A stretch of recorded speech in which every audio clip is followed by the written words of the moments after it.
recall that Batavia was in the national spotlight for a short time last spring.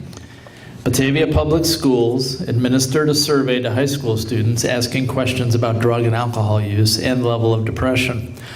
The surveys were not anonymous. One Batavia high school teacher who had just been teaching the Fifth Amendment told students they had the right not to incriminate themselves on these surveys. The teacher was punished by the Batavia Public Schools for this. Our next writer is sharing a Facebook post in which he addressed a very important issue that was obscured by all this brouhaha. Joe Bertalmio, there we go, was raised and still resides in Batavia. While attending Illinois State University, he began his writing career, penning his first novel and practicing amateur journalism in his free time. After graduation, he set to work teaching himself guitar, organizing charity concerts, and taking over his family's rug cleaning business. He is currently engaged and recently rescued an adorable pit bull mix named Esper. Joe Bertalmio, come on up here.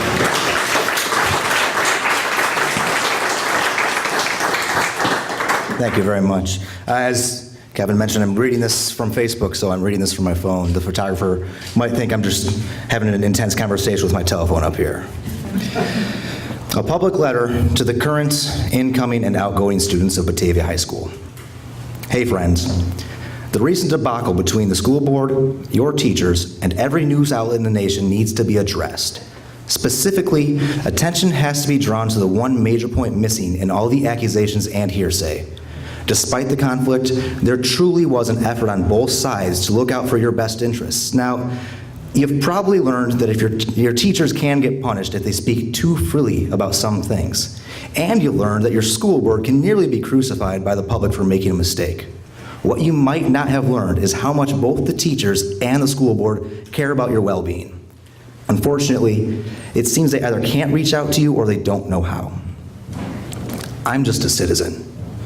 I can reach out to you, and I believe brutal honesty and treating you like the adults you will become is the best way to go about that. So, to kick things off, life can be very, very, very, very for a high school student. And life can be just as for an adult.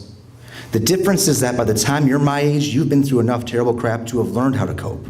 And at my age, I've seen enough incredible beauty to help me through the bad times. Suicide is a horribly tricky topic to tackle. It's tragic, it's morbid, it's more unpredictable than we care to admit, and its effects last longer than we can possibly calculate. The worst part of it is the loss of a life. The second worst part is that anybody it touches to any degree ends up blaming themselves at least a little, and some people blame themselves a lot. Before I proceed, I need to make this clear.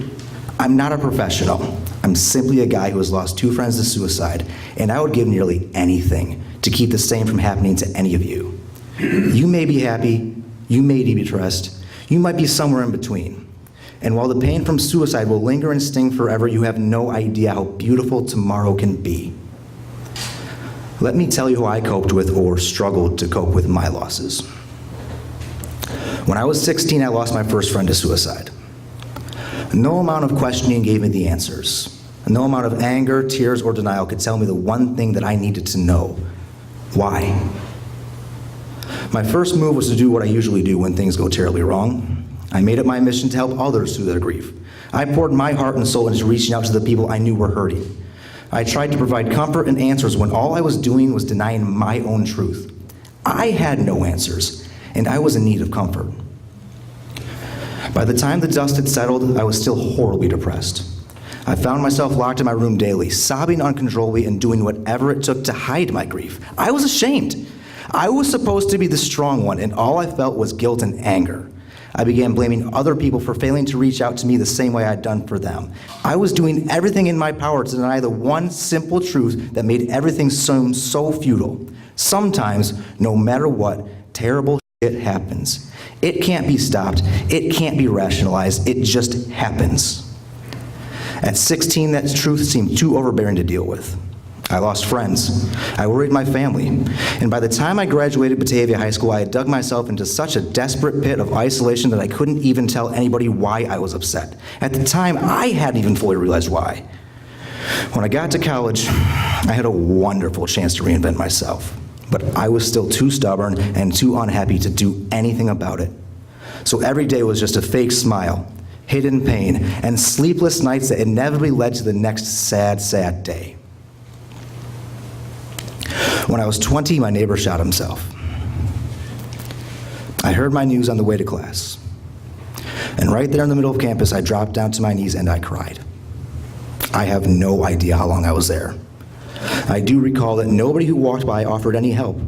And at the time, I was furious with them, furious with the world. I blamed God, the system, guns, drugs, alcohol, and everything else, but I couldn't blame the one truth that sometimes, no matter what, terrible happens. The cycle continued. But as my sorrow grew, so did I. And at 21 years old, I finally leveled with myself. I had spent the last 5 years of my life, incredibly formative years, keeping myself from happiness. I finally blamed myself. But I didn't blame myself for my friends' deaths. I blamed myself for allowing the cycle to self-perpetuate, because the truth was that even though I was angry at others for not helping me, I never once asked for help. I never let on that I was down. I was supposed to be the strong one, and I finally accepted that I was weak. So I had to do two things. I had to reach down and exercise my demons, and I had to do something that I wanted to do, something that would make me happy. So 1 year later, I finished work on my first novel. It was a 93,000-word journal entry filled with my hopes, fears, failures, and zombies. Now, don't take this as an attempt to promote my book, because that book is complete garbage. But it did its job. I felt relieved and free for the first time in my adult life. It didn't matter if it got published. It didn't matter if people liked it. It mattered that I looked my fears and sorrow in the eyes and I said, "Fuck you." My answer is not necessarily your same answer, but the base principle is the same. Nobody decides your fate but you. No amount of sadness should make you forget that there is a tomorrow and it can be beautiful. But you have to make it beautiful. You have to conquer the terrible things in life, because they will happen. So reach out. If not for yourself, for the people around you. Being alive is so much more rewarding than living to die. It is never too late to reinvent yourself. It is never too late to be more, and I urge all of you to try. Because sometimes, no matter what, terrible happens. But every day, whether you see it or not, something amazing happens. So embrace the amazing. Wake up and be grateful for the chance. Smile when you want, cry when you need, and never, ever give up on hope. Tomorrow is just around the corner.